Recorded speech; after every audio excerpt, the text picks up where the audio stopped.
আসসালামু আলাইকুম। আমার হাতে এটা দেখছেন, এটা হচ্ছে আনার। আমরা একটা সময় এটাকে বেদানা হিসেবে চিনতাম। আর আমাদের বসত বাড়িতে গ্রামাঞ্চলে যেটা থাকতো ওটা হচ্ছে ডালিম।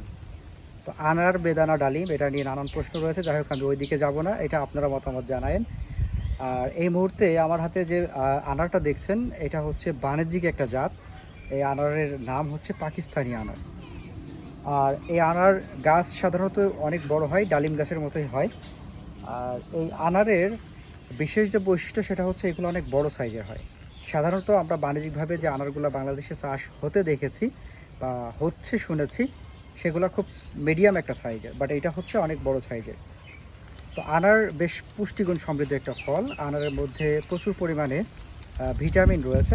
পাশাপাশি এই আনার কিন্তু রক্ত জমাট বাঁধানো বা রক্ত তৈরিতেও বিশেষ ভূমিকা পালন করে। আর বিশেষ করে যখন আমাদের কোনো রোগী রোগাক্রান্ত হন, হাসপাতালে ভর্তি থাকেন বা বেড রেস্টে থাকেন, তখন কিন্তু ডাক্তারেরা বেশি বেশি করে এই আনার খেতে বলেন, কারণ দেহের রক্ত তৈরিতে বা রক্ত বৃদ্ধিতে এই আনারের বিশেষ ভূমিকা থাকার কারণে। আসুন আমরা বাণিজ্যিক চাষাবাদ না করলেও অন্ততপক্ষে বসতবাড়ির আঙিনাতে দু একটা করে আনারের গাছ রাখি। ধন্যবাদ।